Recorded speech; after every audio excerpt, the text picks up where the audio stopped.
Ciao ragazzi, benvenuti in un nuovo video. E allora oggi voglio andare a fare insieme a voi un nuovo pezzo per il laboratorio. In poche parole ho ricevuto questi che sono degli ugelli nuovi per la stampante 3D. Sono di varie dimensioni per quanto riguarda il diametro del foro. Vado a realizzare il modello con il programma Fusion 3D, il 360. Questa è la base dove andrò a mettere tutti i vari fori.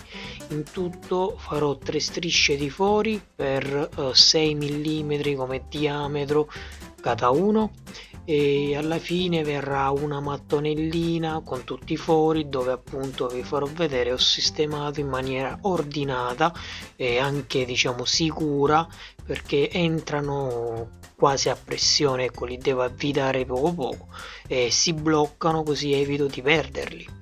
E il materiale PLA è lo standard che io per ora utilizzo, non sto andando oltre.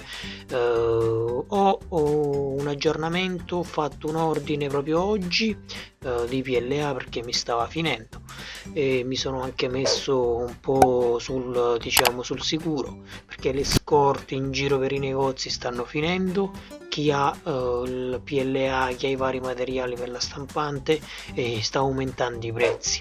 Ti faccio un esempio: io il primo ordine che ho fatto l'ho pagato o meglio il penultimo ordine, perché l'ultimo è questo, il penultimo ordine l'ho pagato circa 13,90 € un chilo, e poi spedizione gratuita. Questa volta invece mi è andata male, sono intorno alle 22 € sicuri al chilo, perciò come vedi lo stesso materiale l'ho dovuto pagare qualcosa in più. Comunque va bene così, mi serviva, anzi nonostante tutto ho risparmiato, perché i prezzi che c'erano altrove erano ancora più alti. Il modello comunque continua, ho fatto la prima fila di fori, ora clono i fori e vado a fare le altre 2 file. Ho stretto anche la dimensione, la stringerò forse un altro pochino, perché no, eccola qui giusta, già l'ho stretta prima.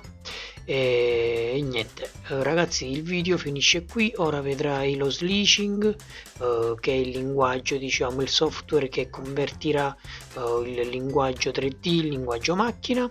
Se il video ti è piaciuto iscriviti al canale, mi raccomando, un like. Ciao e al prossimo video.